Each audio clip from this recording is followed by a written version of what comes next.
Betsy Kramer. Here. Will Enikushin. Here. Corey Bantalan. Absent.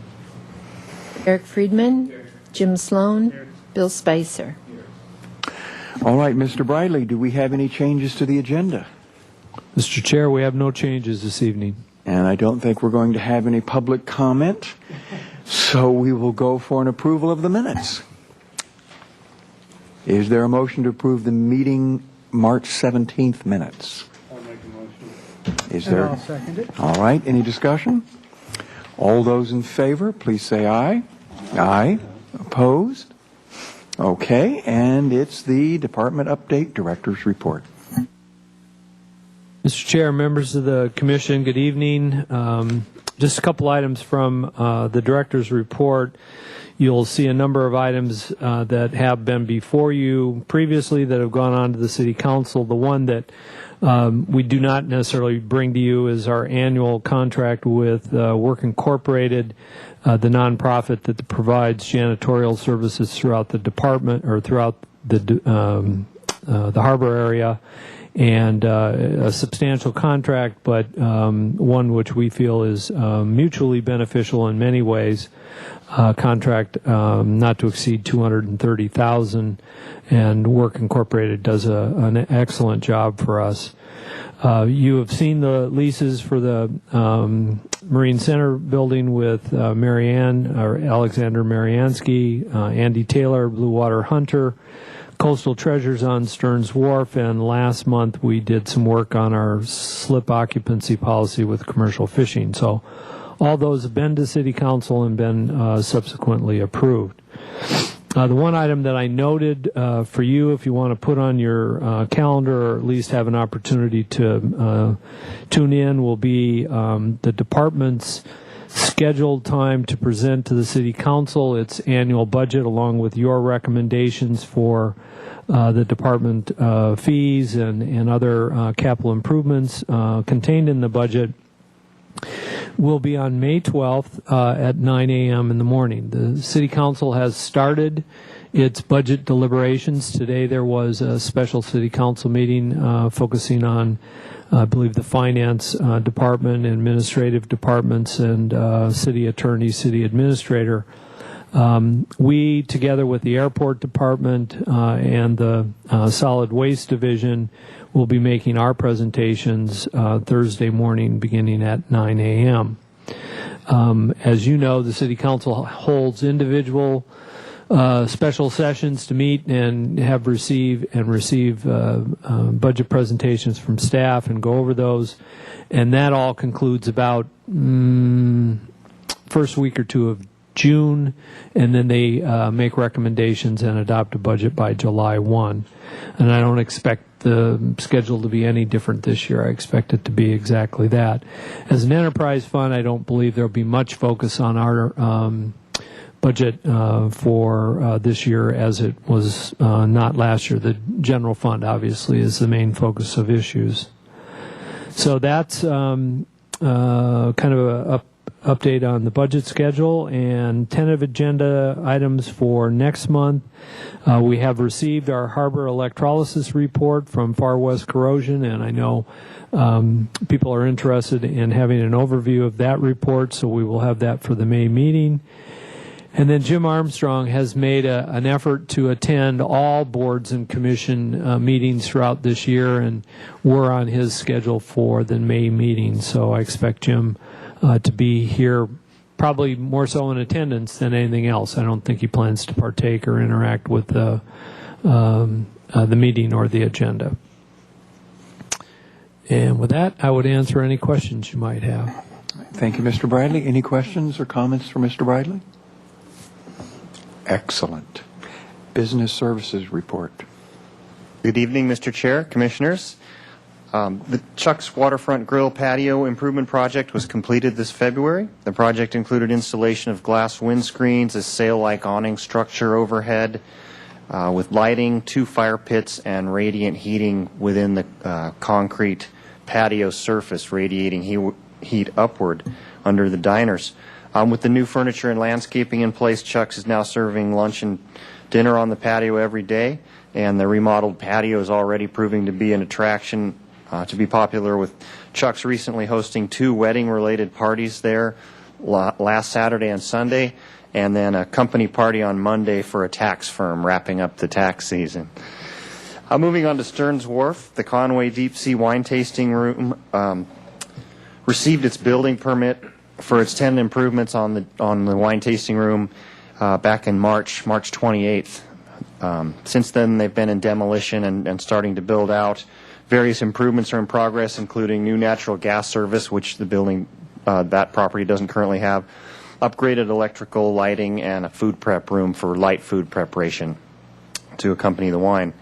The most noticeable improvements will be the new large windows throughout the space and a huge folding door out onto the deck, which will maximize the ocean views from all sides of the property.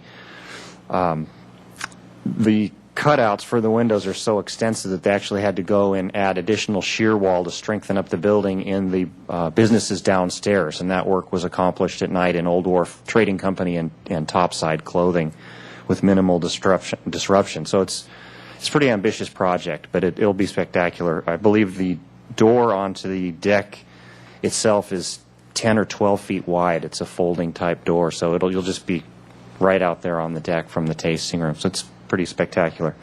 And the manager, Brandy Rosander, expects construction to be complete and the tasting room open sometime in June. And we hope that's accurate, because that'll be right in the busy season. The Stearns Wharf Business Association has been looking into a lot of promotional and advertising activities, including renewing their television ad campaign with Cox Media.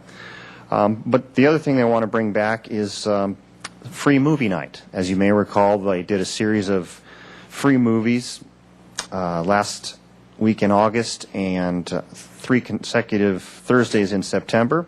The public response was surprisingly good.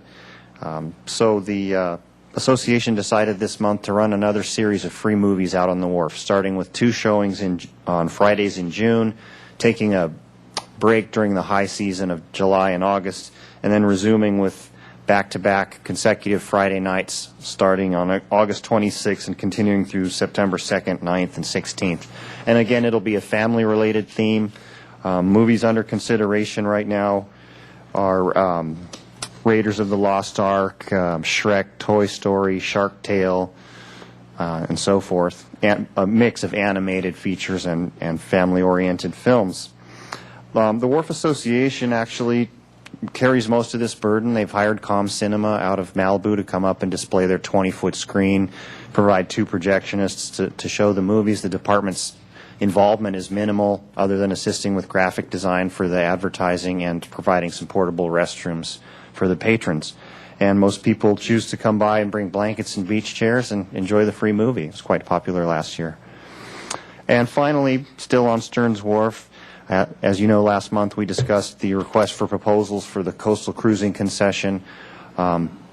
We decided to expedite that process as much as humanly possible. It was re-released at the end of March, resent to all the parties that expressed interest previously. We re-upped the advertising in the log, Latitude 38 and Boats and Harbors Marine Marketplace. And the RFP is also on the city website under business opportunities at the waterfront. Proposals will be accepted until Thursday, May 5th at 3 o'clock at the Waterfront Department office. The selection committee is scheduled to review the proposals right after that on Monday, May 9th. And if all goes well, we intend to bring a recommendation to the full commission at the May 19th meeting. And that concludes the report, unless there are any questions. Thank you, Scott. Any questions or comments for Scott? Zooming right along. Facility management report. Good evening, Chairman Kelly and Commissioners. Out on Stearns Wharf, we're just about finished with our annual pile driving project. This year's scope of work included the replacement of 21 piles, several hundred feet of pile cap, and various stringers and deck boards. The majority of work was on the roadway this year, with a little bit of work on the seaward finger. Most of that work was conducted at night. Despite several change orders to replace a lot of rotting wood that you find every time you peel the deck open out there, the project has come in significantly under budget. We budget about $300,000 every year out of our capital improvement program. So it's been nice that we've been able to keep that project under budget. The project continues to make structural improvements necessary to maintain the waterfront's most vulnerable and probably valuable asset. As previously mentioned, most of the work takes place at night out there, and despite that, there are many, many visitors to the beaches and to the wharf itself. And on April 11th, a couple of weeks ago at 4 a.m., our waterfront maintenance worker, Nick Negro, and the construction crew noticed a young lady swimming off of the wharf. They watched her activity for a while. She didn't appear to be in distress, and they kept checking in on her. But after a while, they looked over and noticed she was face down.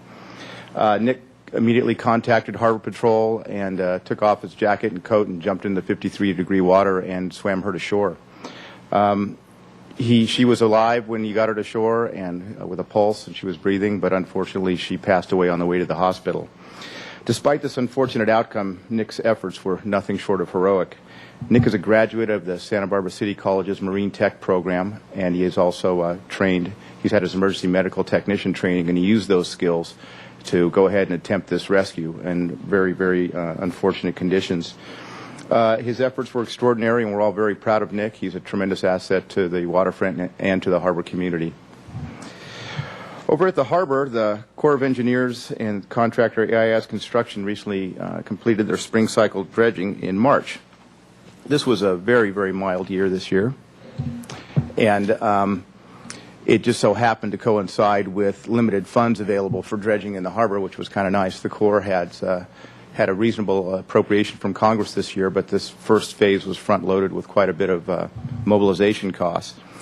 Fortunately, there was enough money available to dredge a section of the harbor that hasn't been dredged in decades. And this is the area 4 right here. The majority of the dredging takes place out here and keeping the harbor safe year-round.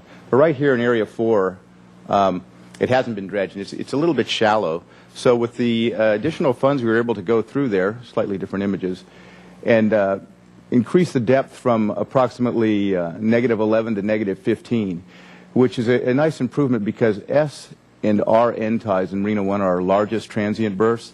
So some larger vessels like the tall ships will be able to go and moor there without a problem. And also it's quite a bit deeper as you get into the harbor, so these larger vessels can go into the fuel dock and fuel up. So this is a nice improvement that was sort of unexpected, especially considering the limited funds this year. This year is also different in that the dredge contractor is required to remove the yard over at West Beach. They were doing it every third year. This year, now, they're going to start doing it every year because the Corps of Engineers included that in their contract. So it really opens up West Beach for beachgoers. They also removed the submarine pipeline that comes off West Beach and goes out to the dredge, which is great for small craft because typically it lies on the seafloor in the relatively shallow water off West Beach to the north of the Federal Channel. And with it gone, all the small crafts, especially the small sailboats, have kind of unimpeded access to that area. So those are a couple of nice improvements that we're realizing this year. Here's just a comparison of the volume of material dredged. This very far outlying year in 2011 is one of the lowest years we've ever had in the last 6 years. We average about 267,000 cubic yards, and we only had about 200,000 overall this year. So it's a significant reduction. Which only means that next year or the year after we'll probably have a tremendous year with a lot of storms and get a lot of sand back because the averages always work out eventually. Over in Marina 1, Phase 2 of the Marina 1 replacement project is just about complete. The project commenced with the demolition of, of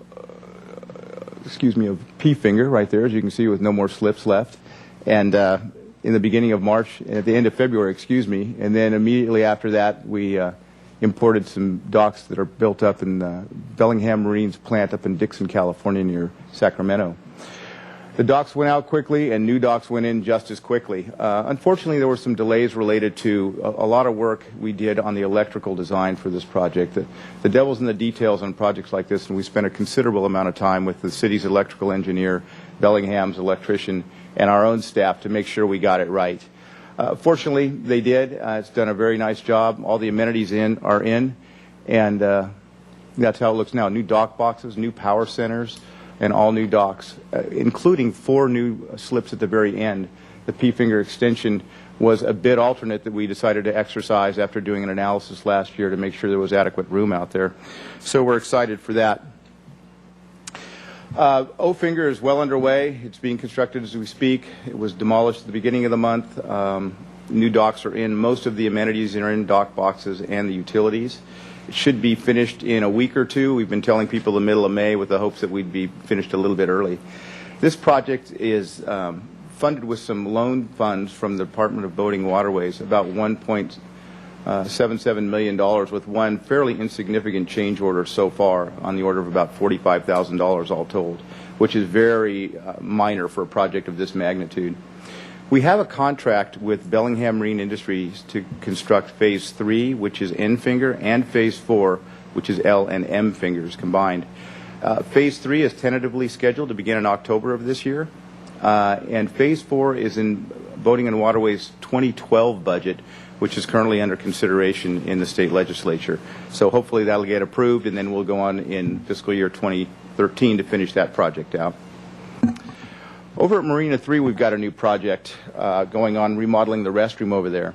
Marina 3 is our ADA compliant marina for the entire harbor. As any of you are familiar with it, we have a switchback gangway right here that facilitates ingress and egress for wheelchairs and other folks to get out onto the marina, and we have 11 slips that are designated for transient slips that may require some accessibility issues. We did what's called a transition plan in 2008 evaluating the entire marina, including the shoreside facility, which is the restroom. And we did this to make sure we were compliant with the Act, which in a sense obviates the need to make improvements in other marinas. And at the time it was Marina 1, where you really just cannot make these improvements. There's no close access for parking or anything like that. The project's fairly significant. This restroom was built in the 1960s. There was one minor remodel done in the 1980s, and remodeling it is proving to be a little bit of a challenge. We hired a local architect, Paul Poirier, to put together a design consistent with several designs he's done throughout the city for city restroom facilities. We put it out to bid in March and received a low bid of $163,000 from R.W. Smith. They started the project just this week, as a matter of fact. The bid was a little bit higher than we anticipated, and we had the majority of the funds in two capital improvement plans. One is called the Marina 3 ADA project, and the other is Harbor ADA restrooms remodel, which are all designated funds to make ADA improvements throughout the marina. The project began on Tuesday. We have temporary shower and restroom facilities and trailers behind the facility for slip holders.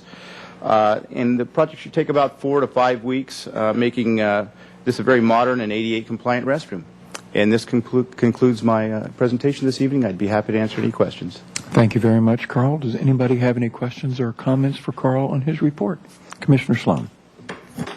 What's going on at the restrooms there in Ledbetter today? I saw construction crews and guys on the roof. Chairman Kelly, Commissioner Sloan, we're also doing a minor upgrade at that facility as well. We inherited that from Parks a couple of years ago, and it was not in that great a condition. So we're just trying to make some nice improvements before the busy summer season comes. Nothing nearly as extensive as the Marina 3 remodel. We're just repainting that one and doing a little bit of roof work on it, so nothing really significant. Commissioner Spicer. Carl, you mentioned the bid was a little higher than expected. Is that correct? Yes. About what percent or how much? We expected the bids to come in the low 100s, 120, around there. So it was a bit higher. It's really difficult to design a project where you have no plans because they're so old. So the contractor, they pad their bid a little bit because they just really don't know what to expect. Gotcha. But the other bids we had from some reputable contractors of only $5,000 to $10,000 more. So it was a competitive bid compared to the other bids, just a bit more than we anticipated. Thank you. Carl, I have one question. I can't remember how much money we had set aside. I know there were capital improvement funds for this. How much did we go over, or did we have this much set aside? Chairman Kelly, between those two capital programs I mentioned, there was about $120,000 available. We had kind of programmed that amount based on our estimate. We reprogrammed some funds from the Stearns Wharf Capital Improvement Program because we've been significantly under budget there, and it balances the capital program out overall. Okay, thank you very much. Any other comments or questions? All right, we're off to the Harbor Operations Report. Good evening, Mr. Chair and Commissioners. Mostly events to report tonight. No surprise there, especially this time of year. We got Harbor Clean Sweep, our annual Harbor Clean Sweep, right around the corner on May 7th. That's coming along very well. I got plenty of divers and support workers lining up. As you may recall, this is our 5th annual year doing this, and we've picked about 15,000 pounds of junk out of the water, and folks are very excited to start into Marina One and see what exciting things we'll find in the western end of Marina One. Carl's crews are out doing dive surveys, and depending on what they see on the seafloor, we're going to end up diving anywhere from A to D to A to F finger, most likely probably A to D finger, somewhere in there. And I will certainly report back to you next month on our catch, on our haul. So very excited about that. It's one of my early season fishing trips. It sort of gets me revved up for the summer fishing season. I enjoy seeing what comes up. Plenty of cruise ship activity right about now. We have 2 visits from Crystal Symphony this month. The first one was an excellent visit. It occurred on April 11th, which was a Monday, and about 700 folks came ashore from this very high-end ship. And the ship folks and the hospitality folks and waterfront staff were all very excited about the way it went. And with a little fine-tuning and tweaking, we expect another visit on the 23rd. And, of course, right around the corner is another visit from our friend, the Sapphire Princess, the big guy, the nearly 1,000-foot ship. And they'll be here on the 9th on Mother's Day. So if there are any small business owners listening, this might be a good opportunity to connect with some eager folks coming ashore that day. So that'll be Sunday, May 9th with the Sapphire Princess. On the 14th, following that, we have the Harbor Clean Sweep the following Saturday after Mother's Day. And I'm sorry, not Harbor Clean Sweep, the Harbor Nautical Swap Meet, combined with our Hazmat Turn-In event. And the swap meet, we've already got over 20 folks signed up, and it's very early on. We're very excited. We hope to get 40, 45 vendors signed up. And if you haven't attended the Harbor Nautical Swap Meet, I'll tell you, not only is it actually, it's really a blast to walk around and see all the crazy nautical stuff for sale as people unload everything from their dock boxes to their forward compartments to probably their side yards of nautical goods, and to walk the, and there are values to be had that you cannot believe. I mean, really, talk about a fire sale, and almost every time all the vendors are thrilled too because they sell out. So it's a win-win. Then we have free donuts and coffee and fruit. And this is sponsored by the Waterfront Department in cooperation with the Harbor Merchants Association. So we really encourage folks to come down on the 14th and enjoy the Harbor Nautical Swap Meet with us. And again, we're doing it in conjunction with the Hazardous Materials Turn-In Day. All slip permittees should be receiving the famous golden ticket in their slip billings, their May slip billings. That gives them a free entree to the hazmat truck and an opportunity to get rid of the old half-filled cans of hardening varnish and paint and other associated hazardous materials, so they don't have to lug them out to UCSB or another household hazardous waste facility. So it's one-stop shopping. Get rid of your stuff, sell it, be a vendor, put new stuff on the boat you need, get rid of your hazardous waste, and be ready for the boat season. So there's something in it for everybody, and we look forward to seeing lots of folks down there. And finally, on the operations front, we had quite a rescue at sea here a few weeks ago. And it was not only a dramatic rescue for Harbor Patrol, and you've heard me talk about those in the past in great detail, and you know how proud I am of our Harbor Patrol officers in that regard.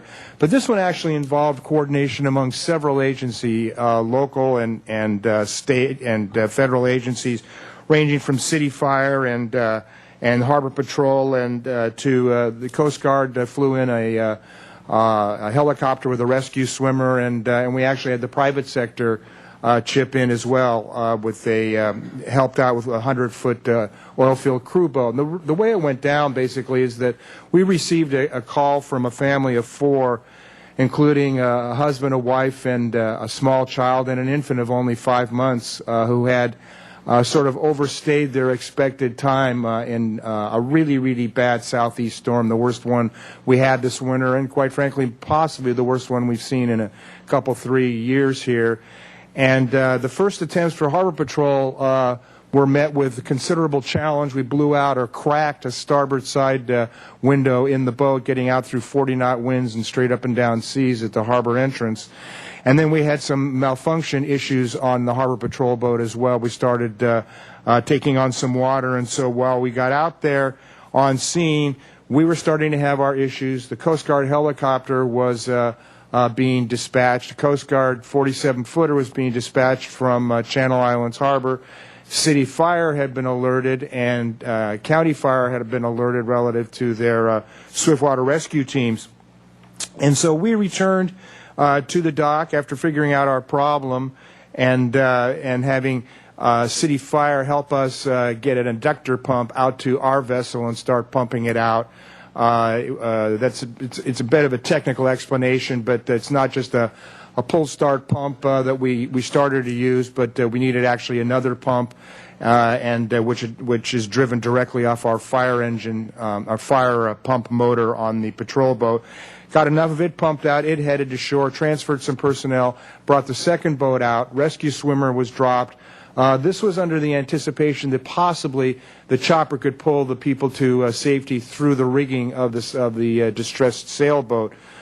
Turned out that there was too much rigging to have that undertaken safely, so ultimately Patrol Boat 2 arrived on scene, and all 4 people, including the infant, were transferred safely boat to boat to Patrol Boat 2 and brought to shore.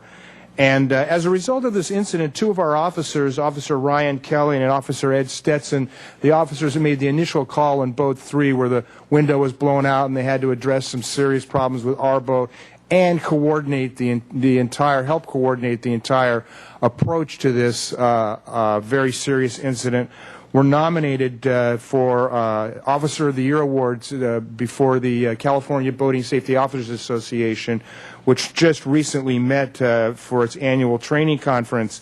And I'm happy to report that I just learned today that they received those awards. So I know you join us in congratulating them for their extraordinary efforts to help make sure that this ended safely for all. And we kept all our equipment and all the people returned to shore safely, and it was a good ending. And finally, I just want to again emphasize how much this was a joint effort on behalf of several different agencies, really demonstrated why we train together, why we communicate on the same radio frequencies, why we always are in tune with each other's emergency response plans, and again throw out a compliment and a thanks to the oil field crew boat Alan T. and her captain Sherry Malis, who actually got upwind of and up seas of the rescue operation to provide a lee, sort of a bulwark, so they could work within that shadow of the larger vessel to make the rescue. So it was an extraordinary morning and all worked out well. We're very proud of everybody involved. And with that, I would conclude my report. Be happy to answer any questions. Thank you, Mick. Any comments or questions for Mick?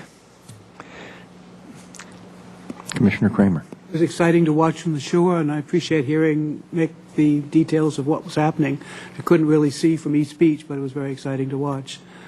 And it was quite an effort. And one small point, you said the Sapphire Princess would be here on May 9th. I think you meant to say May 8th, Sunday, May 8th. Thank you so much, Commissioner Kramer. It's May 8th, the day after Operation Clean Sweep.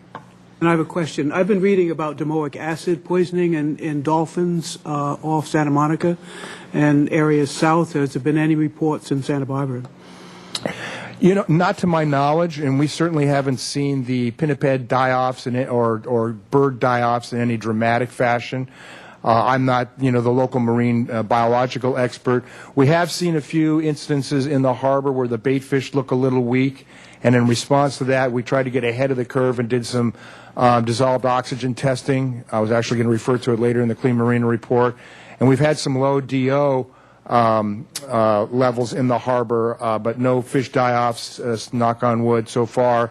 And I'm not aware of any domoic acid, events, though. Like I say, I'm not at ground zero in the marine biology of it all. Well, the dolphins dying is quite unusual. Sea lions is not so unusual, actually. I was just wondering if it had been Not that I'm aware of. I am aware of how it goes up the chain from the from the planktonic level to the bait fish and on up. But I don't think I think I would have read about it in the logs and seen an obvious spike with birds and marine mammals in our area if that was happening, and I don't see it to date. Thank you. Sure. Any other comments or questions? Commissioner Sloan. Yeah, Mick, could you give us a quick summary of what happened with that tug that was up on the beach for several days, please? Sure, Mr. Chair, Commissioner Sloan. Happened at the exact same time as the emergency response that I just described. In fact, there were 3 different efforts going on. This one obviously took priority because there were people on board. But that vessel dragged out of the winter anchorage area, and it may even have been on the county side of the line when it started, but it certainly ended up on our beach. It's pretty much the largest vessel that has been anchored out there for some time. It had changed ownership at least once, possibly twice, and it's pretty simple. It dragged anchor and ultimately wound up on East Beach. We contracted with Marburg Industries to dispose of it through our abandoned watercraft abatement fund, and they ended up undertaking that effort for about $13,000. We had the money in grant monies available to us, and so that was at no cost to the city. The caveat being we paid our 10% for the year up front for that grant opportunity already. But it took them about 4 days. That was one of the longest demolition efforts I've seen, and with a lot of cutting to do on a steel crew boat. Did they have to cut it up? I believe they did. Yeah. Piece by piece. Yeah, I think they used torches and saws and every imaginable piece of large demolition equipment they could get down there, and they had to work with the tides too. Right. So their windows were very small. I think it took 4 or 5 days for them to complete the operation. Was there any hazardous material issues with it? Do you know? No, there weren't. I don't think there were any hazardous material issues on the boat. I think that was when we have those kinds of groundings, Coast Guard are the first folks on scene. That's numero uno, is to check for the hazardous materials, the petroleum products, the batteries, and all that kind of stuff. And I don't believe there were any hazardous materials on that boat. They were either removed quickly or they were non-existent when it hit the beach. But, yeah, and that's why I think it was in the county. The boat was not operable, so I don't think it was legally in the city limits. I think it was over on the county side of the line. Great. Thank you very much. Sure. Any other comments or questions? I have one for you, Mick. During a storm, what are our procedures for vessels who may request shelter? In a nutshell. Mr. Chair, we'll find them shelter. That's a good answer. Okay. That's the short and long of it. The point being, folks shouldn't stay out in storms that are beyond their capacity to deal with. We are a legislatively designated port of safe refuge. We will always find them a spot where they are safe. I can't guarantee it'll be in the berth of their choice. They do have to pay for the berthing ultimately, but that should never ever stop anybody from coming in the harbor during one of these storms.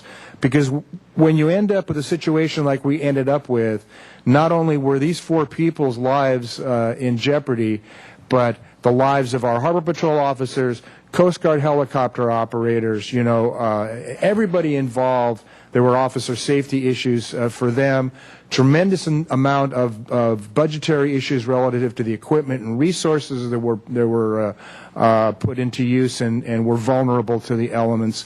So there's nothing but negative things, can come out of that except, an award from a statewide organization. But other than that, we would so strongly encourage people to come in out of these storms. We will find you shelter. If you have to be tied to the city pier, if I have to stick you in a fairway, I would put you on a walkway. If we're jammed full and don't have we will, Waterfront Department will find you a place where you are safe inside the harbor. Thank you. I appreciate you asking. Good. And the other question, did their vessel ride the storm out? That's a great question. I think it did. Okay. Yeah, I think the vessel hung in there. It's quite frankly somewhat surprising, but they made it. The kids made it to shore. The family was safe. All's well that ended well. All right. Very good. New business. Self-service parking equipment. Recommendation that Harbor Commission receive and review a report on the proposed parking equipment changes involving the self-service honor fee parking lots operated by the Waterfront Department. Mr. Chair, Commissioners, as we discussed at the May Harbor Commission meeting of last year, Waterfront staff has been looking into improving its honor fee cash box parking systems in the 5 honor fee lots located at Harbor West, Garden Street, which is where the visitor center is, Palm Park, which is where the skate park is, and Cabrillo East and Cabrillo West, which flank the Cabrillo Pavilion Arts Center, which are our furthest eastern lots. The airport and downtown parking enterprise funds have, over the last year, have acquired equipment that enables their point-of-sale systems to take credit cards as well as cash. So Waterfront contacted the companies that were working with them to get a recommendation on how we could improve Waterfront's equipment. The company is Sentry Control Systems, and they recommended an outfit called Digital Payment Technologies, a product from Digital Payment Technologies that can take cash, coin, or credit cards. Digital Payment Technologies provided the equipment currently used at UCSB and virtually all UC campuses, UCSB staff tells me.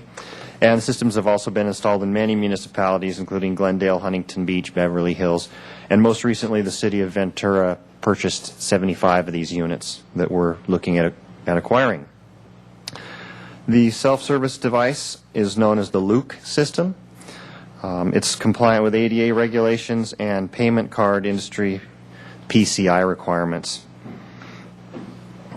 Since it can take debit and credit cards and interface with the department's computer network, the Luke system has capability to increase revenue control and significantly increase efficiency in the waterfront self-service parking lots. So we put this out to bid in February through the city's purchasing office, and DPT was the successful bidder for this project, with the first 2 Luke machines costing $12,000 each, including delivery and training. The machines will be installed in the Harbor West parking lot in May by our waterfront facilities maintenance staff. The Commission had requested some information on return on investments and cost-benefit analysis and so forth, so that's the point of tonight's report. Upgrading to the Luke payment system will save salary costs in 3 areas: monitoring the parking lots for compliance, auditing the parking revenue, in other words, counting the money, accounting for the money, and also parking attendant staffing in the Palm Park and Garden Street lots. An example in your staff report is monitoring a lot such as the 199 space Harbor West lot can take up to 2 hours on a busy day to make sure that each car has paid and put their money in the box or has a permit on it. Our staff estimates that monitoring time could be reduced to an hour or even less by going to this new system, and additionally, auditors will be able to count the payments in half the time, since there will be many payments through credit cards that need virtually no auditing, and they won't have to uncrunch all the money to unfold it to count it. Staff estimates that the department expends approximately $10,000 annually for monitoring and auditing in the Harbor West lot. So a 50% reduction on that would mean a $5,000 per year savings for the Harbor West lot, with greater salary savings as the 4 other honor fee lots are converted to the Luke system.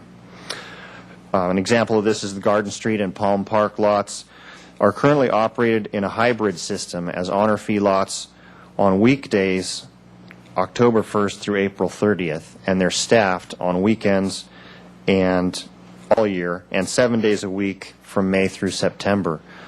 We believe that by going to this Luke system, we could eliminate a lot of that kiosk staffing as well as the monitoring and auditing. In other words, we could probably do away with staffing the kiosks on the weekdays and just go to weekends only, or in a lot like the Garden Street lot, we may be able to entirely eliminate the kiosk component and just run it as a straight honor fee lot with the Luke system.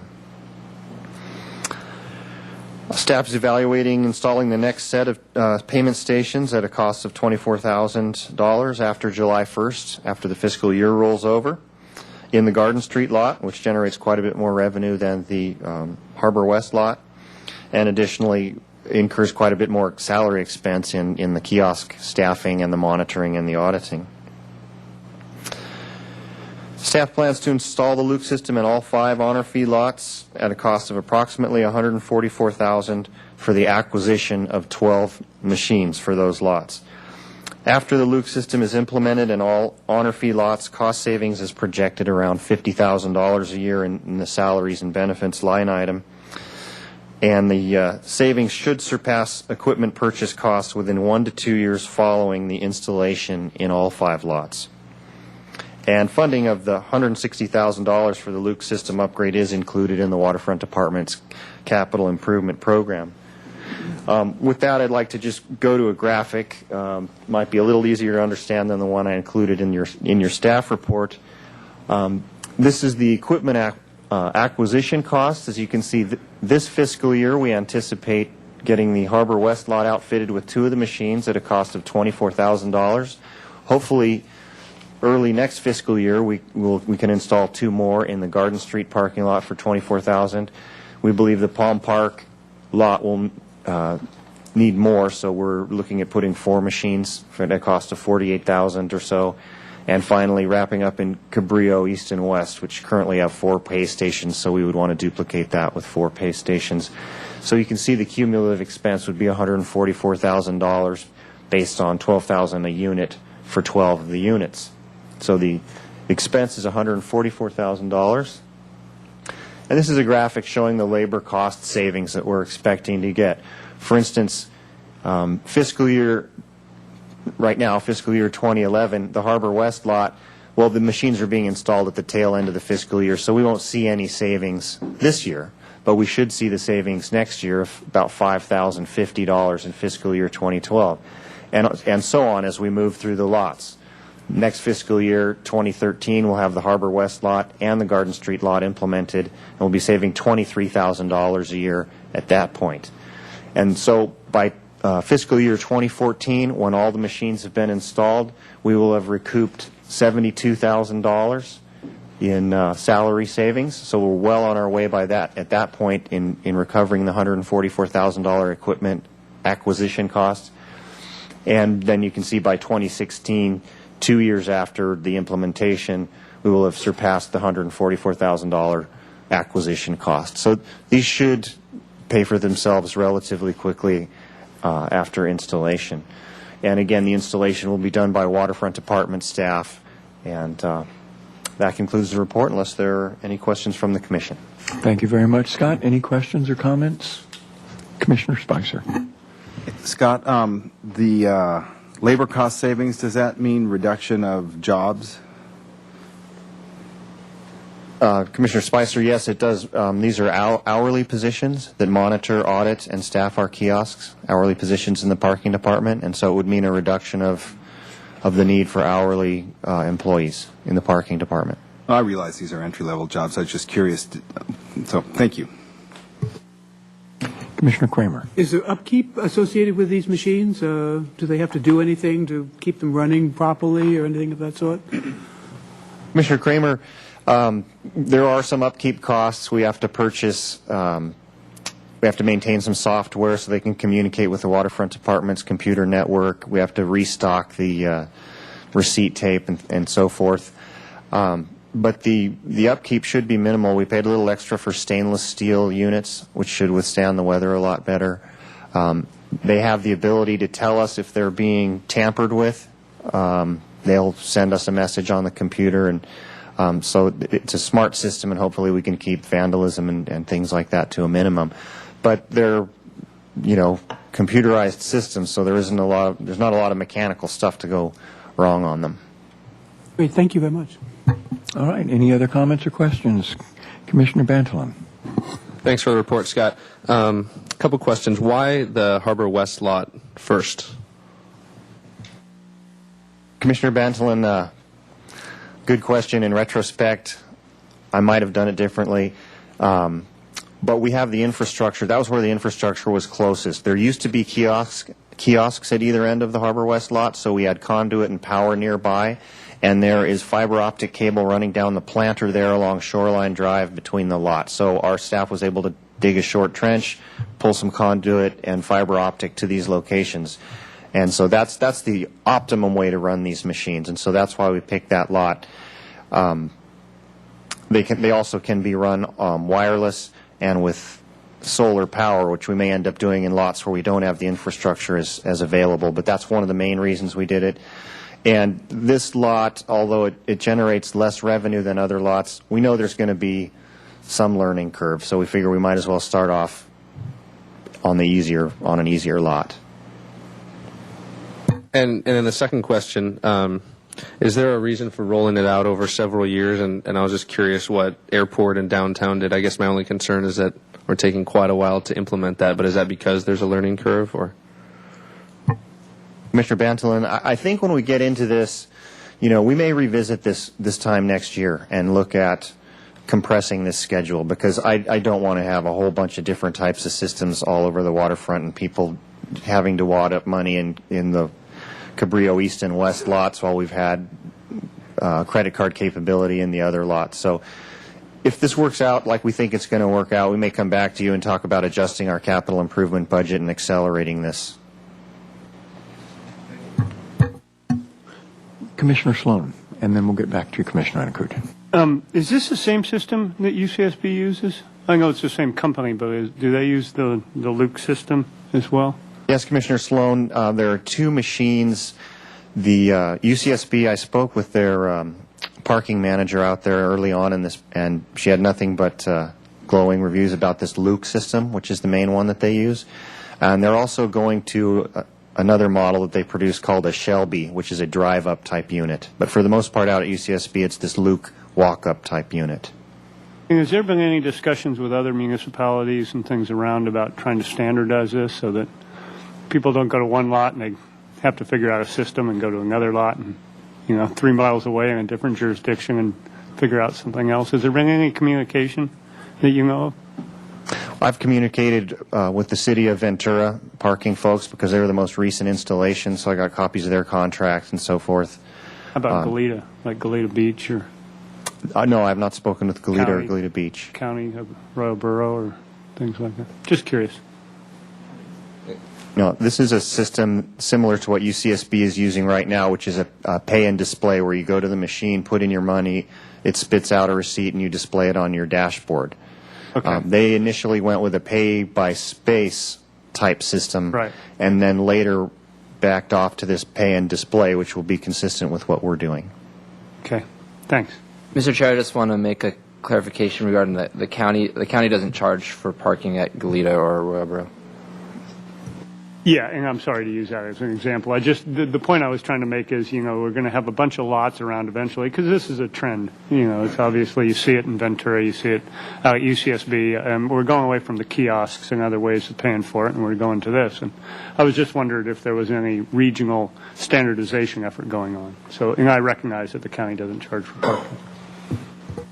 Commissioner Anakutin. Yes, my concern is that since this is a digital system, read electronic system, have we been assured that it is going to be operational on the long term in a marine environment where you have chloride ions fluxing through the openings in this thing constantly? Commissioner Anakutin, that's why we went with the stainless steel system. We have a local company whose name escapes me at the moment that will be providing support in case there are problems, equipment failure, whatnot. So we will have local support for this equipment. UCSB, I believe, has either recently installed or is about to install them at the coal oil point out at Devereaux Slough, which is equally as much as UCSB itself is probably equally as much of a marine environment as we have at the waterfront. So I believe they've proven Huntington Beach. I believe they've proven themselves quite well in the marine environment. Commissioner Kramer. Are these the same machines used at City College, which of course is right close to the harbor? Commissioner Kramer, we put the bid. That's a company called Ventec that Avila Beach used, or we checked with them a few years ago. Maybe they've changed by now, but UCSB uses Ventec as well. It's although Ventec, they're using a fairly low-tech option. Ventec offers higher-tech options more similar to this Luke that take credit cards and so forth. But what they've got at City College right now is strictly a cash-only. you feed it your money, it spits out a ticket, you display it on your dashboard. So it doesn't have credit card or coin capability. It doesn't have computer interface to tell you if somebody's breaking into it or if it needs to be stocked or any of these features. But I was wondering, in terms of Commissioner Anakuchin's comment about the marine environment and whether the machine is similar. I mean, if it's stainless steel and so forth. I don't know what the underlying metal is. I don't think it's stainless because they've painted them yellow. If you go into the La Playa West lots, you can see them. Thanks. All right. Any other comments or questions? Bet you didn't think you were going to get all that. Mr. Chair, if I may, the comment I would have is not only do we think these will pay for themselves, but as many of you have observed or used, the, shall I say, antiquated system that we have now of folding up dollar bills and trying to slide them in the slot, it's really time that we make this change from a friendly user standpoint. In fact, last night I usually drive through the parking lot, and of course when I'm in my little electric car, everybody thinks I'm the parking lot monitor. So they stopped me and asked me where they could park where they could do so with a credit card because they didn't have any cash. And I said, we don't have that capability. I said, wait a couple months and we will. So I think the trend is here, and we may be slightly behind that curve, but we're moving in that direction. And I think that will be a positive thing in and by itself, let alone the savings to the department in the long run. Thank you, Mr. Briley. And just on that note, I know that you and I have discussed before regarding the cost of replacing a kiosk structure, which I don't know if any of the other commissioners know is shockingly expensive. Unbelievable. So, if there are no other comments or questions, we will... Oh. Okay, Mr. Scott, Chair, excuse me. just as a point of clarification, this project isn't replacing any kiosks at the current time. This is upgrading our existing self-pay, unstaffed lots. So we're not quite to where you'd like to be, but we'll get there eventually. I know. Eventually is the word. Right. Okay. So thank you very much, Scott, for that clarification. So the report on the Clean Marina Program. Recommendation that Harbor Commission review and consider an annual report on the department's Clean Marina Program.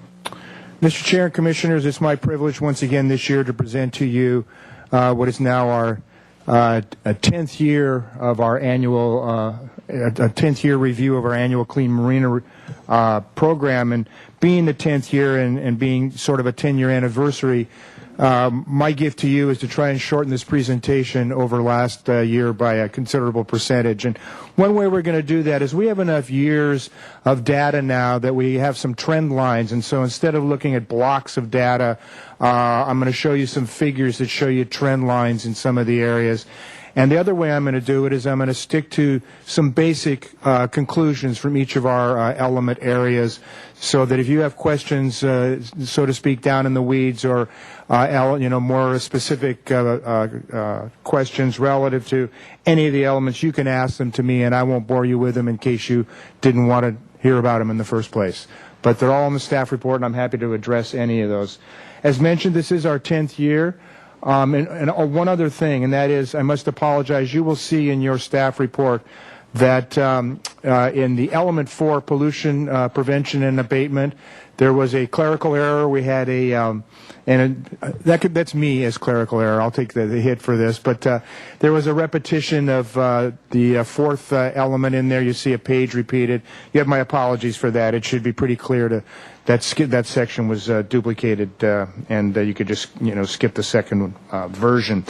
Anyway, our goal has remained the same since the beginning. We have added seabirds in the last few years to this, but the whole goal is to keep a clean harbor environment for people, birds, and aquatic life. And we adopted the program in 2002, though it was really got going in 2001, so that's why I call it our 10-year anniversary. And we review it every year, and this constitutes that review. We haven't changed any of the elements. They remain the same. And this is sort of bedrock for us, because when we undertake environmental efforts, this becomes our let me rephrase it. This becomes our lodestone. This is our compass. This is when we're undertaking environmental efforts at the harbor. This is our reference point. We go back to this and where in these elements is what we're working with? Where does it go? How does it relate to these?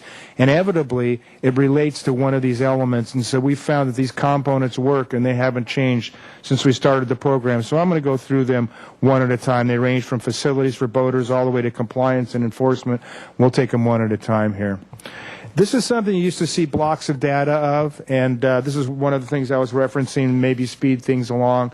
This is our sewage pump out results, and what you see here is that we had about 6,200, almost 6,300 of minutes of use, about 100,000 gallons of sewage pumped out from our 5 pump out stations in the harbor last year.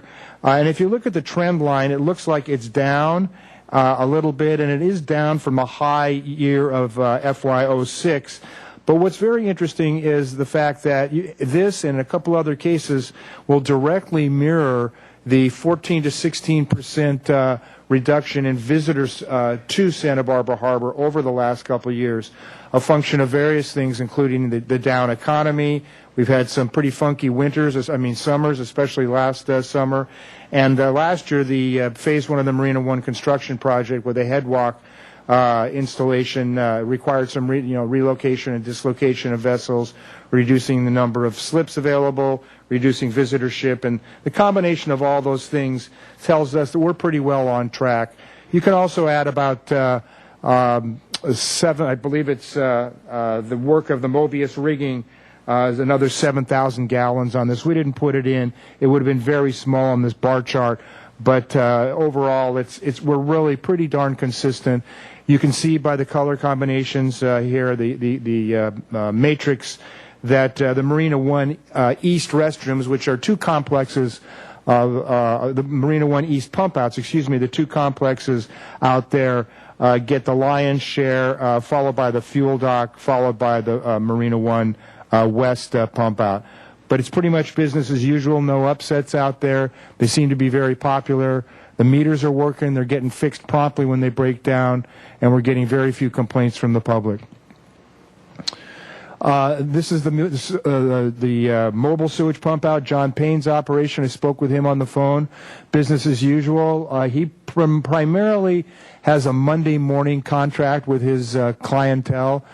He will take calls outside those hours, but you can contact him at mobiusrigging.com, and he will pump your boat out. But he adds about he's got about 7% of the overall share of the pump out, if you call it business, in Santa Barbara Harbor. So it's a wonderful addition having that mobile pump out available. Same thing with bilge water pump out use, and apologies for the FY08-09 data. We had a dysfunctional meter in FY08, which overlapped into FY09. Our numbers for FY10 are pretty much as on track as to what we would have expected, just short of 1,000 minutes. Again, we would have, if you add the 16% visitor drop-off from the previous couple of years, keeps us very close to where we would expect to be with bilge water pump out. This is the one, of course, on the fuel dock, and we encourage people to use it to keep oil out of their bilges that would otherwise end up as the sheen on the harbor. I think I can tell you with great certainty, year over year, I'm more convinced that the use of this facility has reduced the smell and the sheen, that rainbow stuff you see occasionally on the harbor prior to the installation of this facility. It won't take hot loads. It won't take loads that are soapy. It won't take loads with gasoline. Gasoline still has to be taken to the Household Hazardous Waste Disposal Facility out of UCSB. But other than that, it's performed very well for us. And overall, all of the metering systems that we use for sewage and bilge water and what have you have been tuned up, and we're very confident in our accuracy and our dependability on those systems, so we're able to accurately report to you on these. Waste oil disposal stations. We just started This isn't a graph because there's not enough of a trend line here to really show you, but it's very, very steady. We started reporting this to you in 2008, but we pump out about recycle about 3,500 gallons of waste oil from our fuel dock, Marinas 2 and 4, those facilities each year.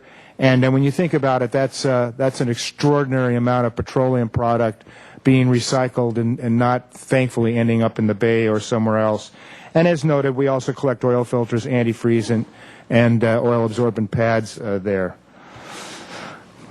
In July, and you'll see this reflected in our financials at the end of the report, Mr. Chair, we inherited a $23,000 annual oil a grant, an oil prevention grant from what is now called Recycle, Cal Recycle. It's a state agency, and it helps us pay for the waste oil disposal that I just described, as well as the oil-absorbent pads and hosting our hazmat day. And I'll point that out to you again at the end of the report, so you'll see why the remarkably low cost for maintaining or administering our Clean Marina program is due in large part to grant funding from a couple of different sources. Still on facilities for boaters, the Marine Battery Collection Facility on the Navy Pier, on the City Pier, continues to be quite an optimal facility to accommodate boaters. We've changed our calculations on how many batteries we figure are deposited there each year because it's calculated as a function of how many batteries are sold at the Union Marine Fuel Dock. The calculation or estimate, if you will, right now is that it's about 2 to 1. For every battery sold at the fuel dock, 2 are hauled off by interstate from this marine battery recycling area. Nonetheless, it's still about a 17% increase over last year. We're hoping that that's increased use from our boaters and our boaters alone. The magnet effect is a little difficult to determine, but nonetheless, it's still batteries that aren't ending up in the trash or the ocean. We continue to have fishing line recycling facilities on Stearns Wharf, and we just received a grant from a consortium of agencies and NGOs offering us free recycling containers that will actually make it easier to calculate how much fishing line is recycled. We're expecting delivery of these next week. Within the next couple of weeks, we'll install them out on Stearns Wharf, and we'll be sending them to Berkeley Line. Berkeley is a manufacturer of monofilament fishing line, and next year I'll be able to tell you exactly how much fishing line we were able to recycle. At this point, I can only tell you we filled a couple of barrels full of lines and hooks. And I'm not sure if these take hooks. I'm going to have to look into that, and if they don't, we will make sure to provide a separate facility for hooks along with these, because it's the line and the hooks that harm our marine mammals and seabirds.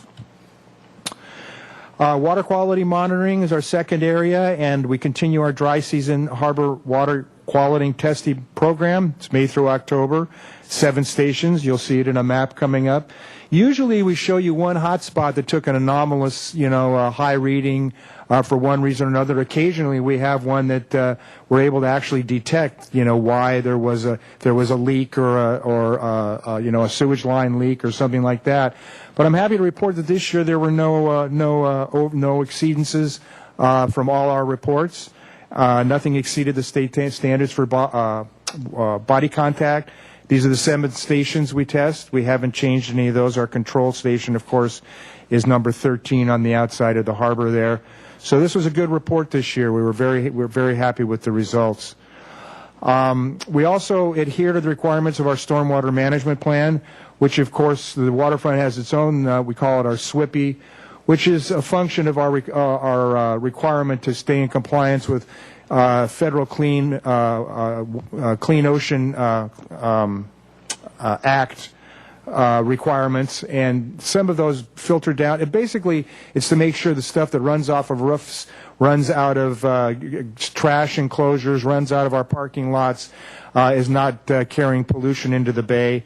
And twice yearly, it's tested for these kinds of nutrients. There were no detections this year. It's also tested after rain events. There's a threshold. Carl can help him here. Maybe is it a 1/4 inch, Carl? half-inch. After a half-inch rain event, it's tested at those times also. Happy to we work with the Regional Quality Control Board. We report to them through a consultant who does the testing for us, and I'm happy to report that there were no upsets in that realm either. We have a Clean Marinas recertification coming in June of 2011. That's our regional program. Regional being California, Nevada, Washington, or Arizona, I believe, are the 3 states involved at this point. And as part of that review, we're going to have to add to our marina rules and regulations a ban on dispersants and emulsifiers on oil spills as a requirement of just, I put it right here because it's sort of in concert with the SWIPI. It works, similarly to the SWIPI and the Stormwater Management Plan, which you'll see next year. But you'll see that added. People often see an oil blob and there's, shoot some Joy soap on it. Well, that's not going to be okay anymore, according to the harbor rules and regulations. So that's coming up. East Beach water quality monitoring, same kind of thing. It's part of our Coastal Commission requirement to test the waters east of the wharf. And they test 7 stations as well for heavy metals and bacteria. And all tests for since 2006, since we first started testing it, have indicated good water quality out there. Does that mean nobody's ever dumping over the side? No, it doesn't mean that at all. Do we have concerns about that? Yes. Have we found a way to get our arms around how we really manage each and every boater out there? No. We basically depend on other people's eyes and ears, and we depend on people's attention to good common sense behavior out there. And they're also, die-tabbed upon their first permitting. These are the stations out there. They haven't changed. You can see where the control group is. The control set is inside there, but these are the same 7 stations in the anchorage and in the mooring area. We had no exceedances in the harbor or outside the harbor this year. We're very fortunate and proud of that. We also do dissolved oxygen tests in the harbor. I mentioned to you that. I think Commissioner Kramer asked me a question about domoic acid and what have you. And we do our DO testing on a regular basis. As your staff report indicates, we did it 12 times last year. It helps predict low oxygen events that cause fish die-offs and especially affect our crab and lobster fishermen when they experience quote-unquote dead loss from low dissolved oxygen levels. We had no outages with our let me rephrase that. We had no dissolved oxygen standard tests that indicated exceedingly low oxygen levels, but low oxygen levels happen to occur when you're not testing for them. And so we did have a fish die off last year. We had a really interesting event. You may recall, it was about a year ago now. I reported to you that the bait would die and then it would all clear up and look good for a day or two, and then it would die. And it was cyclical for about a week and a half and finally resolved itself. These are fairly naturally occurring events. There haven't been one where we've seen that there was a culprit, like a spill or something, human cause like that would cause a fish die-off. They've usually been algal blooms, red tide, and what have you that suck the oxygen level down. And then when the fish get in there and die, the bacterial activity sometimes exacerbates that problem, and it takes a little while to resolve. But when there is a fish die-off, and this time when we saw some fish doing what do we call it, Carl, the funky chicken a couple weeks ago in the harbor, sort of going sideways and shimmering in the water. It looked like a pre-die-off event to us, and we tested the dissolved oxygen, and sure enough, it was quite low when we posted the gates proactively that time. It never got to a full die-off, but the gates are the place where folks will be able to see if their dissolved oxygen levels are low. Alternative hull paints. A few years ago, you may remember we reported to you that the state of California undertook a comprehensive study of increased copper loading in California harbors and marinas. And so the entire marine industry has been focused on trying to do something about the way paints are applied, the way bottoms are cleaned, and the way alternative paints are investigated to try and reduce the amount of copper loading in our various harbors. And in Santa Barbara Harbor, we've got 3 tests underway, if you will, and I'd like to give you a brief overview of each. One involves our own patrol boats, one involves California Sea Grant in cooperation with UCSB, and one involves a vigorous test being undertaken by Santa Barbara Channel Keeper. The Harbor Patrol boat being tested is our aluminum boat, our 33-footer, the one we call Patrol Boat 3. The test started in June of 08. We put a slippery non-copper ceramic epoxy applied. We applied it in June of 08. And it proved pretty maintenance heavy. We had to clean it every 3 weeks, scrub the bottom every 3 weeks. It had no metals in it whatsoever. It was entirely benign that way. The problem is, though, that it took a lot of cleaning and it didn't stop the barnacles anyway. So it proved to be, it was a great test, but the paint itself proved to be didn't work for us. So in 2009, we switched to a non-copper zinc-based biocide, and we applied that again to Patrol Boat 3. And so far, the tests have proved very successful at repelling marine growth. In fact, we hauled the boat in January of this year, and visual inspection showed that it was holding up, and we tend to reapply it this summer. So, so far so good with the zinc-based paint. There's a lot of research into the zinc too, as well as the copper, and so far it seems to indicate that the threshold for toxicity with zinc is much higher than the threshold than copper, and that it takes a lot more zinc to harm the marine environment and bioaccumulate than it does copper. But the jury's still to a degree out on that, and until we're advised to go in another direction, we'll probably stick with that. One other note on that, and that is that, and it's in your staff report, well, I'll take it back. I'll get to it. It's with Channel Keeper. My apologies. With the California Sea Grant test, they put fiberglass tiles placed in several harbor locations in 2008, painted with different kinds of anti-fouling coatings. They've tested them in and they've done a really more comprehensive test. They've tested them in different salinity environments, different temperatures, different areas of the harbor where the currents are stronger, say out on the end of S Finger, as opposed to where the currents are not as strong in the Back Bay.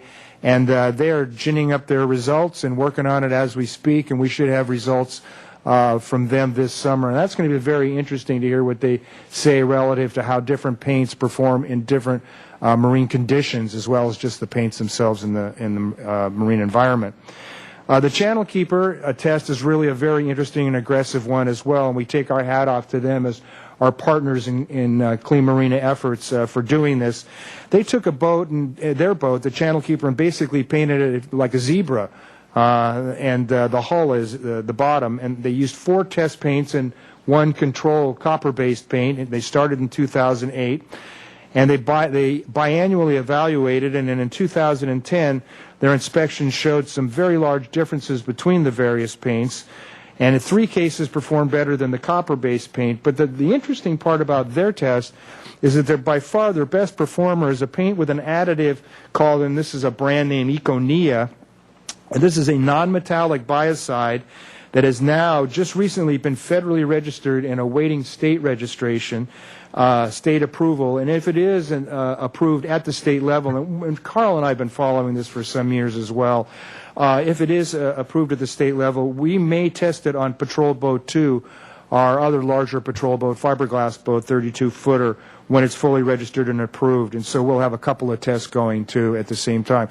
And so we intend to remain part of this entire testing protocol until the industry lands on what is probably the best and most efficacious bottom paint to use. At the same time, as your staff report indicates, there's a lot of study going on in the San Diego area relative to this, and their findings seem to be that the paints are out there, folks. Think about it. Go to the chandlery, consult your boat dealers, and even talk to the paint manufacturers. There are paints out there that will be benign to the environment. And finally, if you're not aware of it, a bill has been introduced to the California legislature to ban copper-based paints, and that has just started to work its way through the legislature, and it doesn't really even have meat and bones yet. May change a ton, may die in committee, we're not sure, but we'll be keeping a close eye on that. I mentioned to you earlier that we participate in the state wide industry-sponsored certification program. That's that big clean marina flag you see flying out in front of our offices. And we have our recertification, our 5-year recertification in late June for that. We're working towards that. So far they've inspected 103 different marinas, and we look forward to being recertified in June. They've changed a lot of the standards. They've made some of them much more strict. You may recall that we told you last year that a proposal to have marinas do $200,000 worth of testing for a specialized marina permit was shelved in lieu of folding some of those requirements into the Clean Marina program. And so we're going to have a rigorous review in June that's going to be tougher than one we had 5 years ago, but we fully anticipate passing. Relative to best management practices, the Stormwater Pollution Prevention Plan, a close cousin of I talked about it earlier, actually. This is the one that complies with the Federal Clean Water Act. But we also have its sister or close cousin requirement, and that's what we call the SWMP.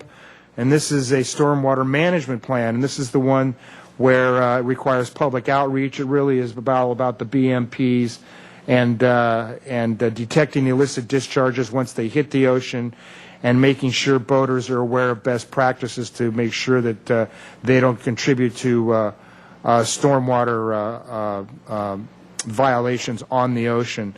And as part of that, the state required the use of biodegradable soaps. We now include that in our marina regulations. And we have submitted our 2009 report to the Regional Water Quality Control Board, and we're awaiting their comments and pending review. The BMPs for our contractors and our staff have not changed at all. They're fairly comprehensive. If you go through the harbor and see one of Carl's many construction projects underway, you'll see that the crews and the contractors are using all of these best management practices, ranging from vacuum sanders to booming their projects and recovering any little debris immediately with skiffs and what have you, and scoop nets when it hits the water. We're very proud of the way our staff and our contractors behave in this regard. Sign of the times. I think if the culture has changed. As you know, we distribute free oil absorbent pads for folks to use in their bilges or while fueling. Again, this helps keep the oil discharges down into the harbor down. It also helps that sheen from being on the harbor. It's a great bargain for the folks. We try to keep them to not taking more than a handful of these free absorbent pads. Some folks like to get a bigger chunk of those, and they do cost money. We get it through a grant, but they do cost money, and we would encourage folks to just take what they need. We distributed 17,500 of those this year, so you can imagine how many are used in and around the harbor, which is a wonderful thing. We want to see them used. And it's right there, consistent with previous years. You can see where the average is about 16,675. We're just above that average. We continue to distribute those, as I say, free of cost. They're available at the waterfront office and at the fuel dock, and we really encourage people to use them. They're a great, great tool for preventing oil spills. In terms of bird protection, to address chronic bird interactions with fishermen, we've employed a lot of best management practices and a lot of signage. Commissioner Kramer, we've worked closely with her in this regard. There have really been no changes other than maintaining our signage this year. I'm not going to show you, as I did last year, a slide of every single inlaid, signs in the pilings and on the picnic tables and at the window where you get your food at the restaurants. But here's an example of a typical the bird signs that are out there, both on the breakwater and at the rock groin and on the wharf, the primary places that people fish with rod and reel. So we're pretty vigilant about it, and I'd like to think our entanglements are down. Though we're just now starting to track, and I'll show you that in a minute here, our bird interactions, wildlife saves. We've added that to our performance measures at Harbor Patrol. So we're tracking the number of birds we save and turn over to the Wildlife Care Network.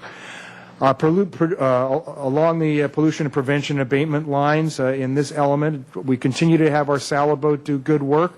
That's the boat, of course, that uses working from a small skiff and from the dock. They scoop the debris out of the water, working every other Saturday. As you may recall, we cut that contract in half to see if we could get the same result for half the dollars. We seem to, from their report, and it's in the staff report, their letter to us. We seem to get the same results. It helps us sort of add to the work of maintenance staff, and it helps. And I do get calls, and after events and windstorms and what have you, and people call and tell us that there's a lot of leaves and trash and twigs and stuff in Marina One. I just pick up the phone and call Cushman Contracting, who we have the contract with for the salad boat, and they'll send down an extra crew for an extra day. And we basically work on a phone call and complaint-driven basis, or after events and what have you, 4th of July and Harbor Festival and stuff. We're sort of on its standard operating procedure. They'll go down and put in an extra day. Their report, like I say, is in your staff report, but it's the same debris and it's the same comb-like effect in Marina One, and that seem to get the most of it. And the two areas of the harbor, one in the northwest corner of the harbor, one in the northeast corner of the harbor, that seem to collect a bunch of trash. One near and it's not because of the storm drain outfall from City College, but one in that location over by Marina 2, and one over not related to sea landing behavior or activity, but one over by sea landing that doesn't get a lot of circulation. So no news really there. It's pretty standard fare, just we're still doing what we do. Relative to our DBOG grants to remove abandoned or beach sunken boats, we continue to be fortunate to receive annual abandoned boat watercraft abatement grants, the cost of which 90% is paid by the state. In FY10, we removed 15 boats. That's a little bit above our average. We usually project about 10, but we've had a couple of pretty substantial winters, shall I say, with rainfall at about 50 to 60% of normal, and the associated storm activity has sent some boats onto the beach. We had about $41,500 in that grant to last through June 30th. We have about $20,000 left. Part of that is because our contractors have gotten very efficient at getting boats off the beach promptly and cost effectively. I think the Jenny, as Commissioner Sloan mentioned earlier, was our most costly one in a few years. And even that was done for $13,000, which 10 years ago would have cost you $25,000, $30,000 to do. And so as a result of the fact that we have some left over, we're in negotiation with the Department of Boating and Waterways to just extend the term of our current grant and utilize that money efficiently, so it's we're not draining the fund, and funds are still available for other harbors to do similar work up and down the line. We also used our new vessel turn-in program this year. That's the one where folks who we identify boats that are likely to sink or become, or headed toward dereliction or going to end up on the beach or on the seafloor. And boat owners are able to voluntarily surrender them to us, turn over the paperwork, and we get a junk certificate signed off up at the Department of Motor Vehicles, and we dispose of those boats for free at no cost to the boaters. We had an $8,000 grant initially for that. We've just about completing our cycle with DBOF for that. We've used up just about all of the money, and we've applied for another $10,000 from DBOF for the next fiscal year for this program. Wonderful program. It's been much better, if you think about it, to get a boat off the water before it hits the seafloor or the beach. Much more efficient, much less hazardous to the environment. And so we believe this is the beginning of a good trend for us and other harbors who are involved in it. The East Beach Mooring Permit Program, you've heard a lot from me. We just had a drawing on that, a lottery drawing, so there's really not a lot to report there. I'm just starting the process. I'll be starting in the next couple weeks of meeting face-to-face with the individuals who have expressed interest, sent back their permits to us, permit applications to us, and the interest remains high, and I'm cautiously optimistic we're going to fill out the 45 spots. It used to be 46, but one of them has been taken off the list. It was fouled by a sunken boat from many years ago. We discovered that after the fact. Operation Clean Sweep, you heard from me tonight. I won't go over it again. We continue we plan to continue that all the way through Marina One in the next 3 years, and then we'll have the discussion as to whether or not to undertake it again and do a second round and see how it compares to the first round, but no plans to stop that. Forward we go. Next to last, the education front. We continue to distribute and disseminate both at our waterfront, at our administrative offices and through our contacts in the field, literature from all these different organizations, Sea Grant, Coastal Commission, Department of Boating and Waterways, and the Coast Guard. We also have putting together some of this information, what we call a pollution packet, that we distribute describing clean marina best management practices to the boaters when we contact them in the field. All our officers remain trained, certified, up-to-date in underwater hull cleaning BMP, so when they see a plume in the water of bottom paint, they can have a discussion with the business activity permittee about the kind of bottom cleaning materials they're using, what kind of paint they're working on, whether it's ablative paint or harder paint, and make sure that they're using the right equipment on the right surfaces. All patrol officers remain trained in HAZWOPER. That's oil spill response techniques, everything from utilizing skimmers and boom, towing boom, to working with Clean Ocean and the storage ship out there that stores the waste oil, up to 7,000 barrels of waste oil. It also includes training on contact with hazardous materials and the various bad things you can come into contact with in an oil spill in terms of dangerous agents out there. I continue to serve as an examiner during clean marina certifications in other harbors. It helps educate me. It helps inform our own efforts in that regard. And Carl and I are the primary folks coordinating our inspection for June of this year for our recertification. Our final element is, I guess, the hammer, if you'd call it that. It's compliance and enforcement. You'll see it's mostly oriented toward education. One leg of it is our marine sanitation devices inspections. That's where we place the dye tab in the marine head and flush the head and make sure no plume is coming out, and make sure that the vessel's Y valves are secured so that when they're in the harbor, we can expect that there would be no discharge. The dye tabs are issued first issue to liveaboards, new liveaboards. They're also issued to every visitor who comes to Santa Barbara Harbor, and we track how many marine sanitation device inspections we do each year. And again, because it's directly tied to visitorship, and because visitorship was down 14 to 16% in the last 2 years, the only reason, and this really ties out one-to-one, the only reason that MSD inspections were down in the last 2 years is because visitorship was down, because visitors don't escape us without having the dye tablets put in. It's standard fare for us. But it continues to be a good program. We think it keeps the honest folks honest, and really is a reminder to folks to make sure they take care of our bay and don't discharge into the bay. Compliance and enforcement. Last year was a very typical year for us. I think we had a total of 19 citations, 19 contacts on pollution, and 16 of them ended up being warnings and distribution of pollution packets, and only 3 citations were issued, and those were for more egregious discharges.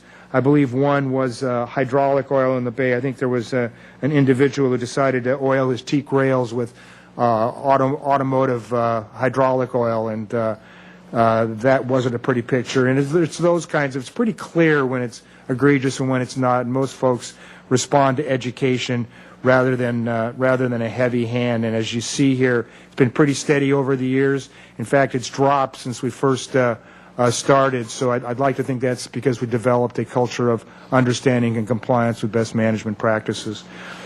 And finally, to the cost summary, we'll go straight to the bottom line here, the two bottom lines, the one you see in a pale yellow and champagne color up there. At least it looks that way on my computer, more yellow on the screen. The total cost for the program is about $84,000. Now, there are a couple things I'd like to comment on relative to that, and that is, number one, we've started to add to our reporting to you elements of this program. Like if you look back at the very early reports, we didn't report, for example, the waste oil recycling, which is a considerably large number. But what we've tried to do is we've tried to be very comprehensive in reporting to you all the elements that have a cost associated with them that we consider to be part of the Clean Marina program. At the same time, we're trying to be very diligent relative to seeking grants and reporting out to you which of these costs are reimbursable, and so where the actual real hard costs to our operating funds are for the Clean Marina program. And as you see, although it's an $84,000 program, we had $63,000 of it was reimbursable through grant funding, and so we have a total project cost of about $21,000, which, thanks to the grants in particular, and smaller items like cutting the salad boat contract in half, saved us $665, something like that. I'm happy to report that we're right down there where we need to be, at total cost of a little over $20,000 to administer our entire Clean Marina program. And so with that, I would conclude the same way I did last year. We believe it to be an important contribution to our overall mission, and it highlights our vigilant attention to the maintaining of a clean ocean environment for folks who visit here or play here or work here. I think it's one of our signature programs and really kind of describes who we are and where our attention is relative to environmental issues. And that concludes my report. I'd be happy to answer any questions. Thank you, Mick. Very extensive report. Are there any comments or questions for Mr. Kronman? Commissioner Spicer. Thank you for the brief report, Mick. No, I just wanted to comment as being Santa Barbara, this kind of stuff seems to be our mission, and a job well done. I was just going to comment. One day I was walking along Marina One with Mr. Kronman discussing other business, and he noted a small discoloring in the water, and instantly and professionally and politely chatted the diver who was working under a boat and really educated the young man and got him quickly to I forget what you called it, a clean kit, and I was just impressed with the way that you quickly handled that and educated him, and he was very receptive as well, and I just wanted to compliment you. Commissioner Kramer. And I want to say how much I enjoy the report. It's the highlight for me, actually, of the reports that are given here. And I particularly appreciate the work that your department does, Mr. Bradley, on the preservation and the protection of the seabirds, and the work in conjunction with Frank Drew of the Stearns Wharf Bait Shop has been outstanding. There's tremendous activity of the department working with the concessionaire. So thanks very much. Commissioner Friedman. Once again, I'd like to echo thanks, Mick and staff, for such a thorough report. It's great to know that we're doing these practices and also in a reasonable cost as well. I did have two questions. One relates to best management practices, and I know that when we repave parking lots, if there's ever been a consideration or if it's feasible to consider permeable pavements, if that's ever been looked at in the past. And the other question I had gets back to, you mentioned there was legislation, not quite right yet, but dealing with potentially banning copper-based paints. And is legislatively, since this would potentially affect the harbor, does the Harbor Commission ever opine on or give recommendations to City Council to look at legislation and perhaps take a position on it? Is that something that we could do as a commission, or is it outside of our scope? Thank you. Mr. Chair, Commissioner Friedman, I'm going to let Carl speak to the permeable paving. I'll address the second. It's certainly not beyond your purview to make a recommendation or, request that the City Council write a letter, the mayor write a letter, or what have you.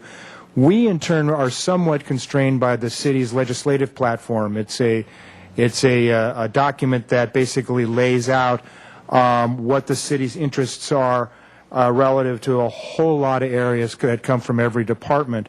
And if you had input relative to the legislative platform, I'd certainly be willing to take that. I am the legislative liaison for the department. But if you wanted to opine on something like that, absolutely, I don't think it's beyond your purview. That's kind of what you're here for, is to make policy observations and recommendations. I would, and I know as a student of political process, as you are, Commissioner Friedman, that this is an unfolding thing. This bill is just, basically it's almost a spot holder, a placeholder at this point.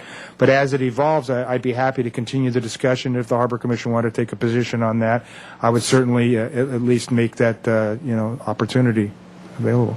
Yeah, if we could just keep track of that, like you mentioned, it's not right now, and we don't even know what that legislation is. So it may be a fit, it may not, but it's just good to track it, especially if it could have potential benefits to water quality. Thank you. Absolutely. Commissioner Anakuchin.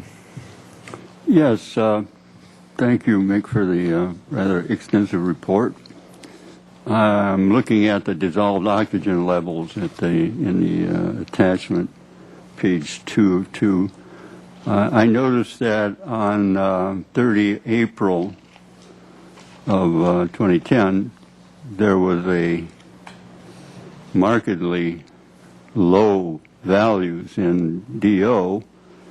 I have a couple of questions about that, or one at least. What is the various depths, the actual depths in meters or whatever units you want to use of what is near surface and what is near bottom? I don't know how deep it is there at these various places, so it would be helpful to have those numbers on here. And I want to observe that the near surface and bottom DOs were almost identical, meaning this whole thing was well mixed during this interval. And with that in mind, do you have an estimated cause of this particular event? Mr. Chair, Commissioner Anakuchin, thankfully your question coincides with the permeable parking lot question, and Carl can answer both of those relative to the depths at which we measure the DO, because he works very closely with the engineering technician who takes those measurements. So I appreciate the coincidence there. But relative to the cause, no, we really don't. There was a and actually the salmon fishermen at the table here can confirm that there was a visible brown color to the water up and down the coast. We heard it from Ventura as well. Whether we can confirm that it's an algal bloom that was associated with some of those low DOs, hard to say. But no, I really can't tell you what exactly. But I do think it's interesting your observation that it was throughout the water column, because sometimes, as the numbers indicate, we see a lot of difference between surface DO and bottom DO, and that seems to affect behavior of animals in the harbor. But I'll turn it over to Carl for the other two. Mr. Chair and Commissioners, regarding the near surface and near bottom, near surface is about 2 feet under the surface. Near the bottom is about -12 throughout the harbor. But we also do some sampling at the entrance, which is quite a bit deeper. There's a sediment trap out there about 30 feet deep, so some of those samples are considerably deeper. With respect to permeable pavers out in the parking lots, we have only done slurry seal since I've been here. You've only just put a thin layer of asphalt slurry on all the parking lots. We might do an overlay in Ledbetter probably about 4 or 5 years from now. That would be an opportunity to investigate that and see about some sort of a permeables portion of the parking lot to help with the runoff at that point. That answers your question? All right. Any other comments or questions? I have a few. Okay. So one is I've noticed after a rain, and I don't know if all of them do, but I know that the one on my finger, finger H, the net standpipe actually is closed at the bottom, so it captures water, and which would be an excellent place for mosquitoes to breed, because I don't know how long it stays in there. But sometimes you can pull the net out, and you have to stand there and wait for the net handle to actually drain out. So if we could drill a hole in those. Another question would be, and maybe this is just because I'm a dinosaur and not as young as I used to be, but I remember when oil collection, they used to actually pay and compete to who could pay the most money to come and pick up the oil at service stations and that, because it does have a value. So I'm curious, with oil going up and up and up in cost, if it's still the case that we have to pay to have someone come and haul off this actually extremely valuable commodity, since we have so much of it. Chairman Kelly, I'll answer those. The first one is we can punch some holes in the bottom of those standpipes and allow those to drain. That's a pretty simple one. We pay. It hasn't been. It's not like waste vegetable oil where there is a competitive market for that and people actually pay for that. For petroleum-based oil, we pay quite a bit of money, on the order of, I think, $10,000 or more every year to have it hauled away. It's something we could probably put out to bid. There's only a couple people or a couple organizations that do that, and we could see. But I haven't heard of it becoming such a valuable waste commodity, a recyclable commodity, that people are paying for it. But it's certainly something worth looking into. Okay, thank you. And I did have one other, or maybe more than one other. Do we have, since there was a C-Flex mooring that failed, do we know if we have any other C-Flex moorings currently in service in our mooring field?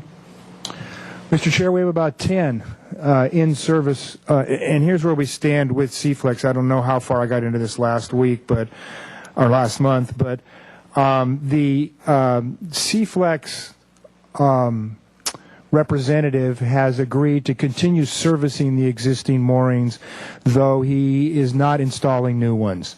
The C-Flex experience has proved to be less than optimum, but I must give him credit. His customer service and his follow through and follow up has been extraordinary. So fingers crossed. We're working on a event by event basis with the C-Flex. He inspects them twice a year, and he does it at a reasonable cost. And so he has pledged to us to maintain those moorings as long as people want them. Meanwhile, if people are interested, we're encouraging them. It's not the anchor, and I think I explained this before. The anchors have held fine. The helical screws that go into the seabed. It has something to do with other components of the C-Flex setup, which, quite frankly, tend to seem to work better holding down docks or serving moorings in back bay situations, because they're in use all over the world. But the operator himself would be the first one to tell you that it hasn't worked out that great in the East Beach anchorage. So 10 of the 45 are still C-Flex. We're keeping a close eye on them. We encourage the owners to keep a close eye on them, and the operator of the C-Flex U.S. moorings is keeping an eye on them too. Thank you very much, Mick. Those are my questions. Anybody have anything else? All right, excellent report. Thank you very much. And I think that takes us up to the Commission staff communications. Mr. Chair, members of the Commission, I have two items that I'd like to report on this evening. The first item is something that many of you may not know. One of our commissioners this week actually participated in the Boston Marathon. So Jim Sloan, if you don't know it, is a very active and enthusiastic runner here in Santa Barbara. Completed the Boston Marathon in 3 hours and 3 minutes, if I remember correctly, which actually is a great time, and I think he should be commended for that effort. I think there were how many other Santa Barbarans, Jim, that went? There were a total of 58 people from Santa Barbara and Goleta, which I think was a larger percentage than many other parts of the entire country. So congratulations. Thank you very much. The next item that I have to report on is something that many of you have already been alerted on or informed on. This afternoon I sent out an email to many of my staff, harbor commissioners, friends, and family that I have made the decision to retire. So this is actually one of my last meetings. I'm going to retire effective July 1st. It will be my anniversary of 30 years of working for the city of Santa Barbara. I spent the last 15 as the waterfront director, and I spent the first 15 in the community development department. And I've been asked already this evening, am I excited about it? And I guess the answer is yes. And am I perplexed about it? And I think the answer is yes. And it hasn't all really sunk in. When you've spent 37 years in municipal government, which I have because I worked in Minnesota before coming to Santa Barbara, it's kind of hard to envision what you're going to do when you don't have to get up and necessarily go to work. And so I'm going to have to sort through that. One of the things I've said in my decision or the appropriate time to make a retirement is it's probably, in my opinion, one of the best times because our department is well managed with these gentlemen that are here, and we've accomplished a lot, and we're financially very sound. And so from that standpoint, I don't have any regrets and don't leave any big messes for someone else to carry on with. And so I think it's the appropriate time, and that's my decision, and I'm not changing it at this point. So that's what I had to report on this evening. Thank you, Mr. Bradley. And Commissioner Anakuchin. I believe this is a time for staff communication. I'd like to make a formal request through whatever channels it takes to see if the harbor commissioners can't get assigned parking status so that we can park next to the city hall in the parking lot in assigned parking spaces, which are usually empty when we're in here, and so that we don't get parking tickets anymore for contributing to the city. So I don't know who gets addressed on this, but I thought I'd bring it up so that maybe the ball can start rolling ever so slowly, true, but rolling nonetheless. Okay, Commissioner Anakuchin, I'll certainly inquire that type of request. Will have to go through the city administrator's office. Commissioner Kramer. And Mr. Bradley, I noticed that one of the aspects of the Harbor Commission's jurisdiction is the recommending to City Council the qualifications and so forth of the waterfront director. This is not something that I expected that we would be dealing with, but since it obviously will be a factor, do you have any suggestions or any observations as to what exactly that means for the Harbor Commission?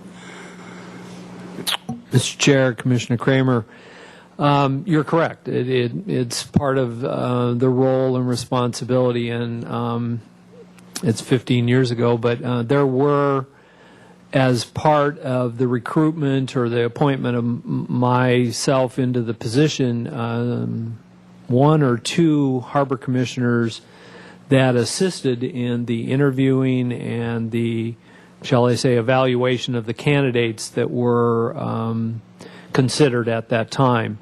My expectation is that, and this had nothing to do with the timing. Jim Armstrong put himself on our agenda or said he would be attending our May meeting 6 months ago or more. But you'll have an opportunity, Jim will have an opportunity probably to share with the commission what his plans are for plans and schedule for a recruitment and a replacement of the waterfront director. And I think any of you are certainly welcome to make your comments known about what involvement you want to have, whether it's formal or as a commissioner or both. And I think that dialogue will probably begin as soon as next month. Thank you. So I remember Ken Owen actually, when I spoke with Ken Owen prior to applying to being on the Harbor Commission the first time, Ken said that in his opinion that this was the most significant aspect of being a harbor commissioner, and I suspect he's correct. Are there any other staff commission communications? Mr. Bradley, I just want to say that in the 9 years that I've been a commissioner, it's been a pleasure to work with you as the waterfront director. And I do have a couple of points, so I'll just always save mine for last. These have to do with things that are going to come way down the road, but if I could put them out now, that way I won't forget them. If there is a mid-year budget review, I would request that review, if we think it's going to be significant, that it might come to the Budget Committee before it came to the Commission. And then prior to the General Commission, when we go to the new budget cycle, if there was a way that the Budget Committee, whoever's on that committee, could actually receive the materials in advance. I know that it's usually a pretty tight window, but it's very difficult to try and review the materials and be meaningful as I would like to be in the times that I've been on when you just get them at the committee meeting, because it's only about a 2-hour meeting. So those would be my 2 communications. And are there any other points that anybody might want to throw out? That's it. Is there a motion to adjourn? So there's a motion for Commissioner Anakuchin. There's a second. Any discussion? All those in favor, say aye. Aye. We're adjourned.